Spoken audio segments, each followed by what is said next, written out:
할렐루야, 오늘도 좋은 날입니다. 욥기 13장 말씀 묵상입니다. 오늘은 내가 하나님께만 호소하겠다라는 제목으로 말씀을 나누도록 하겠습니다. 욥의 세 친구는 지금까지 욥이 고난을 겪는 것은 죄에 대한 마땅한 하나님의 징계라고 충고했습니다. 그러나 욥은 자신이 하나님께 범죄하지 않았고 하나님께 정죄받을 만한 행동도 한 적이 없다고 자신의 무죄함을 호소했습니다. 이에 친구들은 욥의 교만함과 거짓됨을 책망했고, 너가 알지 못할 뿐이지 까닭 없이 심판을 받는 경우는 없다 해서 계속해서 인과응보의 원리로 욥을 꾸짖고 정죄했습니다. 오늘 본문에서 욥은 이제 친구들과 더불어 무익한 논쟁을 하는데 지쳤습니다. 사람에게 호소하고 상담하는 것이 결국은 무익한 일임을 깨닫는 단계까지 이르렀습니다. 친구라는 것들이 다 속 터지는 이야기만 하는 것에 염증을 느낀 것입니다. 결국 인간의 상한 심령, 상처난 마음을 치료해 주실 분은 오직 하나님 외에는 없다는 사실을 비로소 깨달은 것입니다. 어제도 말씀드렸지만 욥의 세 친구들은 상대방의 입장에서 역지사지의 관점에서 욥의 고통을 헤아리지 못했습니다. 마침내 욥은 더 이상 견딜 수 없어서 친구들을 향하여 이렇게 말을 합니다. 2절입니다. 너희가 아는 것만큼은 나도 알고 있으니 내가 너희보다 못할 것이 없다. 곧 너희들이 말하는 인과응보의 원리를 몰라서가 아니라 그것을 넘어서는, 그것으로 설명되지 않는 인간의 고통의 문제와 모순이 있다는 것입니다. 예를 들어 심판을 받아야 할 악인들이 도리어 형통하고 망해야 할 죄인들은 부정한 방법으로 돈을 세탁합니다. 그리고 그 돈으로 변호사를 고용해서 법의 망을 용케도 잘 피해갑니다. 그래서 더더욱 부유해지게 되는 것입니다. 우리는 현실에서 이러한 모순을 종종 보게 됩니다. 반면 하나님을 믿기 때문에 또 정직함으로 도리어 손해를 보고 파산하는 현실을 보게 됩니다. 이렇게 설명되지 않는 삶의 부조리한 현실 앞에 자신들의 어설픈 지식으로 욥의 고통을 마음대로 재단하고 신문하고 정죄했던 것입니다. 욥은 그들을 향해 돌팔이 의사와 똑같다라고 말합니다. 이 뜻은 이러합니다. 마치 의과대학 말년차의 수련의와 법과대학의 말년차의 법률 수련생이 아직 임상 경험이 부족해 이론만을 가지고 환자와 고객을 돌보는 형국이라는 것입니다. 사실 현장에 나가보면 학교에서 배운 이론과 실제 경험은 큰 차이가 있습니다. 의학이나 법률 이론이 모든 사람에게 동일하게 기계적으로 딱딱 들어맞으면 얼마나 좋겠습니까? 그러나 삶은 너무나 다양하고 복잡해서 예외가 부지기수로 산재합니다. 좋은 의사와 좋은 법률가는 이처럼 다양하고 복잡한 임상실험을 거쳐 인간에 대한 심층적인 이해와 기술을 익히게 됩니다.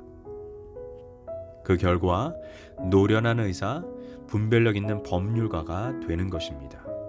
그런데 욥의 친구들은 의대에서 배운 이론 지식으로 일반적인 의학 상식을 벗어난 희귀한 질병을 치료하겠다고 나선 돌팔이 의사와 같다고 욥은 말하고 있는 것입니다.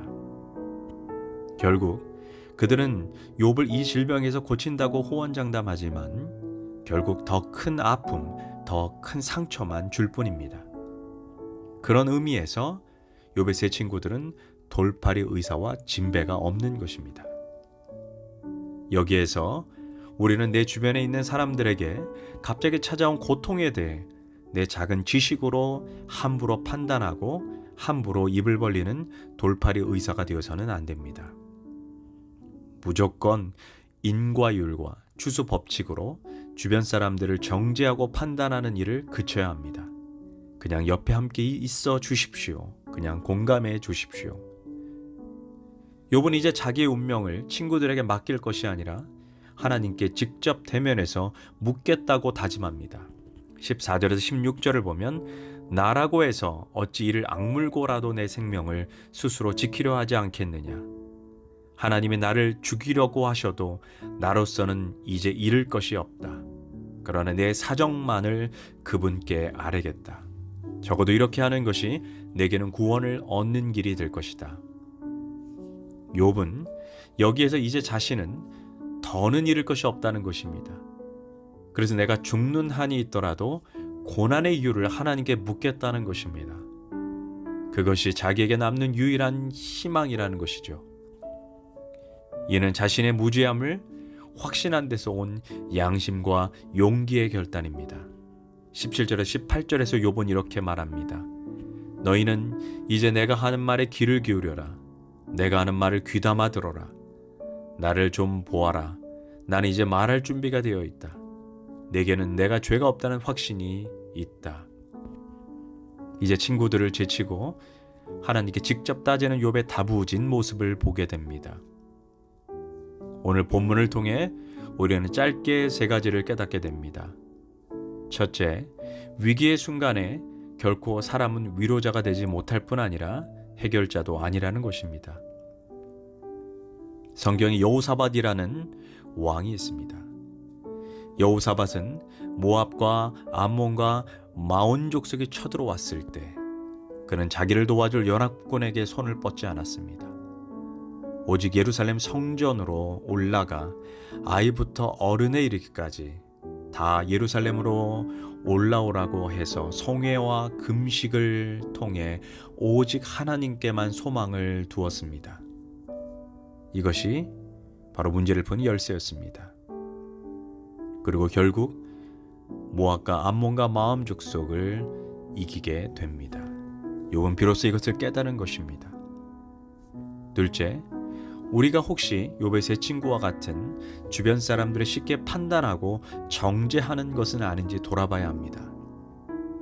선무당이 사람 잡는다라는 말이 있는 것처럼 우리의 성경 지식, 우리가 아는 하나님이 모두 정답인 것처럼 혹시 내 이웃의 아픔과 고통을 쉽게 판단하고 설명하고 있진 않습니까? 돌아봐야 합니다. 인간의 모습은 너무나 다양하고 변화무쌍하기에 흑백 논리, 칼로 물을 자르는 일도양단처럼 단순하게 선과 악으로 나눠지지 않을 때가 더 많다는 것입니다. 그래서 한 부분만 보고 그 사람의 믿음이 있다, 없다, 좋은 사람이다, 나쁜 사람이다로 쉽사리 판단해서는 안 됩니다. 셋째, 진리를 알기까지 결사각오로 하나님께 매달리겠다는 욥의 치열한 정신을 배워야 합니다. 도저히 이해할 수 없는 어둠의 밤이 찾아왔을 때 단순히 하나님, 내게 왜 이런 고통을 주셨냐고 원망하는 것은 사실 의미가 없습니다. 또한 친구들에게 순간적인 동정과 위로를 얻기 위해 소화기를 드는 것도 순간적인 해결책밖에 되지 않는다는 것입니다. 또한 내 실제 필요를 부탁할 만한 사람을 찾는 것도 궁극적인 해결책은 아닙니다. 먼저 우리도 욥처럼 결사각오의 정신으로 하나님, 지금 이 위기, 이 고통의 의미가 무엇입니까? 라고 과감하게 매달려서 질문해야 합니다. 기도하겠습니다. 하나님, 사람의 위로, 사람의 도움은 내가 가진 문제의 궁극적인 해답이 아님을 깨닫게 됩니다. 오직 하나님만이 나의 반석, 나의 요새, 나의 피할 바위이시며 궁극적인 해결자 되심을 고백합니다. 사람에게 해답을 찾는 어리석음을 범하지 않게 하소서. 예수님의 이름으로 기도합니다. 아멘.